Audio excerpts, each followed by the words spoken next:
Bapak Ibu tahu apa yang membuat keruh hati? Yang membuat keruh hati adalah harta, dunia. Harta halal saja bisa menjadi keruh, apalagi harta yang syubhat dan haram. Harta halal tuh Pak, bisa membuat keruh harta. Apalagi yang syubhat dan haram. Maka harus sangat hati-hati Pak. Karena kalau keruh nih Pak, jiwanya keruh, pokoknya guru, saya mohon maaf sekali lagi. Guru, orang tua, sama saja. Nanti akan hanya menularkan hal, mengirimkan yang keruh-keruh tadi itu. Orang tua nyekolahkan kemana sampai kemana-mana sekolahnya. Tujuannya cuma nyari duit. Kamu sekolah sana, tujuannya apa? Tujuannya biar nanti kerja, dapat kerja bagus. Yang sekolah di sini, yang kuliah di sini biasanya bagus-bagus kerjaannya. Itu salah niat. Gara-gara apa? Harta, pengen nyari duit. Akan sangat keruh orang tua menurunkan begitu. Sama juga guru akan keruh Pak. Sampai ke anak-anak juga keruh banget. Hasilnya pasti nggak bagus. Gurunya umpamanya cuma yang di sini hatinya cuma urusan gaji, ya kan? Pokoknya bagaimana caranya apapun yang dilakukan punya uang. Sertifikasi, itu diuber-uber. Apalagi yang lain. Nggak jadi Pak generasi ini. Yakinlah Anda mau sekolahkan berapa lama pun nggak akan jadi. Kenapa? Sumbernya keruh. Jiwa-jiwa keruh hanya melahirkan generasi yang keruh. Nggak mungkin jadi generasi ini.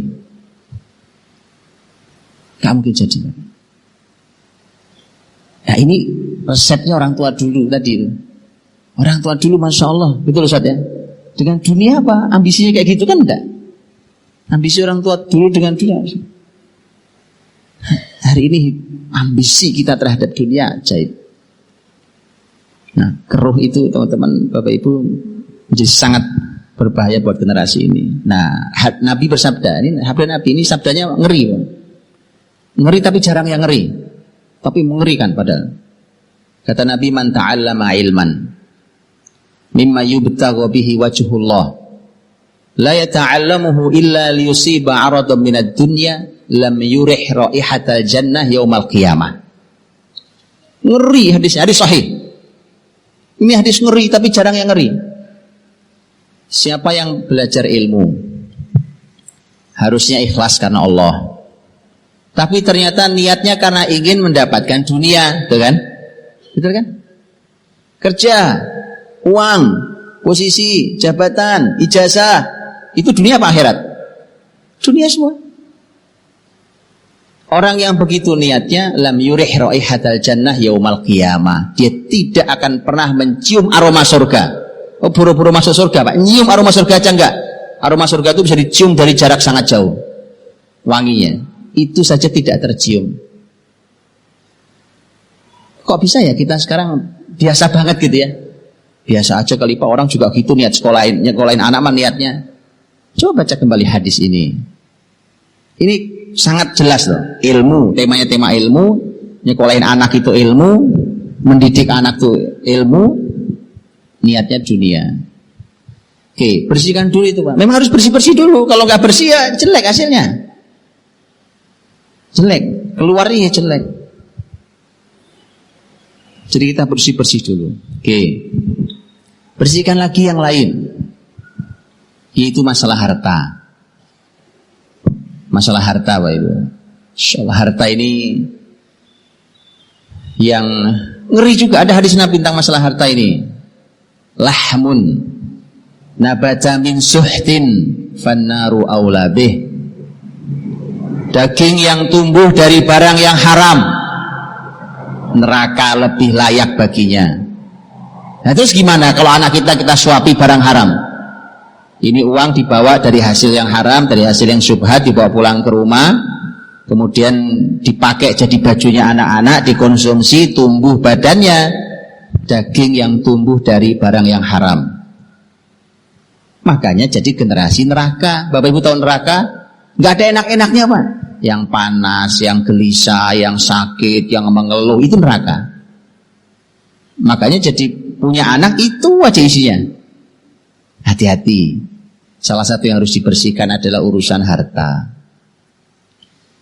Jadi Bapak Ibu, kalau orang tua mengambil harta yang haram itu tumbalnya anak. Tumbalnya mesti anak. Susah didik anak jadi soleh. Itu harta itu. Anda bisa menikmati, bisa keliling dunia, tapi tumbalnya anak-anak. Bahaya sekali. Lihat Rasul bersabda. Hadis panjang riwayat ini disampaikan melalui jalur sahabat Muhammad bin Bashir. Innal halala bayyin wal harama bayyin wa bainahuma umurun mushtabihat la ya'lamuhunna katsirun minan nas. Faman ittaqa syubhati faqad istabra'a li dinihi wa 'irdihi. Wa man waqa'a fi syubhati waqa'a fil haram karra'i yar'a haulal hima yushiku ayyaqa'a fi. Ala wa inna likulli malikin hima. Ala wa inna himallahi maharimuh. Ala wa inna fil jasadi mudghah idza salahat salahal jasadu kullu wa idza fasadat fasadal jasadu kullu ala wa hiyal qalb. Kata Nabi sallallahu alaihi wasallam, sesungguhnya yang halal jelas, yang haram jelas. Di antara keduanya ada yang syubhat, ada yang enggak jelas. Yang kebanyakan orang tidak tahu hukumnya. Siapa yang menjaga diri dari yang syubhat, maka sungguh dia telah membersihkan agamanya dan dirinya. Yang tengah-tengah tadi itu. Tapi siapa yang terjatuh pada yang syubhat, pasti suatu hari akan jatuh pada yang haram. Kalau kita tahu syubhat ya, syubhat itu belum halal, belum haram. Tapi beda satu sudut pandangnya. Kalau setan bisiki ke hati kita, bisikinya, ini kan enggak haram. Enggak, belum haram kok. Setan juga benar loh, memang belum haram. Syubhat itu belum haram. Tapi orang beriman akan menjawab dari sisi yang berbeda. Orang beriman akan mengatakan, iya, walau ini belum haram, tapi ini belum halal.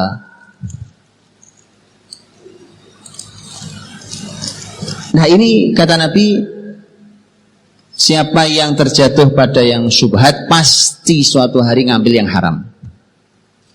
Pasti itu Pak, syubhat haram. Karra'iyar haulal hima, seperti penggembala yang keliling-keliling di hima. Hima itu dulu tempat penggembalaan untuk ternak zakat milik negara. Jadi tidak boleh ternak lain masuk ke tempat gembalaan khusus itu. Kalau ada penggembala datang terus menggembalakan kambingnya, muter-muter, gak masuk dia Pak. Hima itu dilarang masuk. Muter-muter, lama-lama masuk. Masih masuk.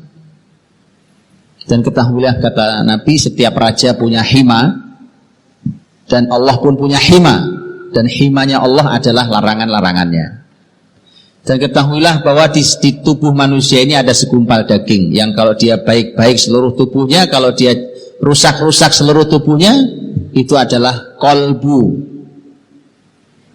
Nah, lihat Bapak Ibu, bicara tema halal haram syubhat, ujungnya hati, ujungnya kolbu, ya kan? Itu artinya kalau generasi ini mau baik hatinya, maka jangan pernah membawa pulang rezeki yang meragukan, apalagi yang haram. Hanya boleh rezeki yang yakin 100% halal. Udah gak ada tempatnya di rumah kita rezeki yang kayak begitu itu Pak. Kenapa? Karena di hadis ini pengaruhnya ke hati. Hati itu adalah panglima untuk seluruh anggota tubuh kita. Jadi kalau tangan, kaki, kepala, mulut, bibir, apa semua itu sebenarnya hanya terjemahan hati. Hati memang tidak terlihat Pak, tetapi Allah memberikan tombol-tombol yang terlihat di anggota tubuh ini. Memang hati nggak bisa dilihat, tapi bisa dinilai. Karena ada tombol-tombolnya di sini. Ada mulut, okay? Ada bibir. Ngomongmu kayak apa coba? Ngomong, kita ngobrol yuk, ngobrol. Ah, ini imannya masalah. Dari mana taunya Pak iman kan dalam hati? Ya, Nabi ngasih tolak ukur. Ada tolak ukur lisan, hubungannya dengan iman. Itu ya, umpamanya Nabi mengatakan laisal mu'minu bitta'ani walal la'ani walal fahishi walal badi. Orang beriman itu tidak mungkin lisannya suka nusuk, suka nuduh, suka melaknat, suka berkata kotor dan suka berkata kasar. Itu tidak mungkin lisannya orang beriman. Makanya ini tombol mulut ini untuk hati. Iman kan di sini tempatnya. Sehingga gampang Bapak Ibu. Bapak Ibu sekolahkan anak di mana saja silahkan lihat lisannya. Di antara tolak ukurnya. Lihat lisan contohnya. Lisannya masih begini, oh berarti belum. Berarti belum nih. Nah, salah satu yang menjadi sumber masalah adalah rezeki yang haram dan syubhat. Yang membuat hati generasi kita keruh. Begitu keruh, keluarnya ya keruh, kotor keluarnya. Rasul bersabda, Allah berfirman dalam Al-Quran di Al-Baqarah 168, 169. Ya Yuhannas, kulu mimma fil ardi halalan tayyiba wa la tattabi'u khutuwati syaitan innahu lakum aduwwum mubin. Innama ya'murukum bis-su'i wal fahsya'i wa an taqulu 'ala Allahi ma la ta'lamun. Wahai manusia, makanlah apa saja yang di muka bumi ini, tapi syaratnya dua, halal thayyib, halalan thayyiban. Halal lagi baik. Silahkan nikmati bumi ini, yang penting halal dan thayyib. Dan jangan ikuti langkah-langkah setan, karena setan musuh nyata bagi kalian. Sesungguhnya setan memerintahkan kalian untuk berbuat keji, berbuat jahat dan berbuat keji, dan menyuruh kalian untuk berkata tentang Allah yang kalian tidak tahu ilmunya. Ya Bapak Ibu, setelah bicara makanan, kan makan nih, makanlah yang halal dan thayyib. Setelah bicara makanan, Allah berfirman tentang setan, iblis. Berarti erat sekali ada hubungannya iblis itu dibalik konsumsi kita. Kalau muslimin dimintanya kan halal thayyib, ini enggak, bukan halal thayyib. Yang haram dan yang tidak thayyib, yang rusak, yang racun, yang apa semua dimakan. Itu dibaliknya ada setan. Oh iya, penggeraknya itu setan. Masalahnya kalau sudah begitu, kalau sudah tidak halal, tidak thayyib, efek berikutnya adalah setan itu akan memerintahkan kalian untuk berbuat jahat dan keji. Coba bayangkan, awalnya makanan yang tidak halal dan tidak thayyib, ujungnya perbuatan keji dan mungkar. Ya, jadi mohon hati-hati betul. Masa rezeki Pak, sudahlah. Mau sampai kapan sih dinikmati rezeki yang haram, yang syubhat itu? Mau sampai kapan? Hilangkan itu. Maka bersyukurlah kalau Bapak Ibu adalah orang-orang yang diberikan Allah rezeki yang halal. Kalau dicukupkan dengan rezeki yang halal itu, Masya Allah, itu anugerah mahal dalam hidup. Nikmat, tenang hidup ini. Tenang hidup ini. Tenang hidup ini. Tenang hidup ini.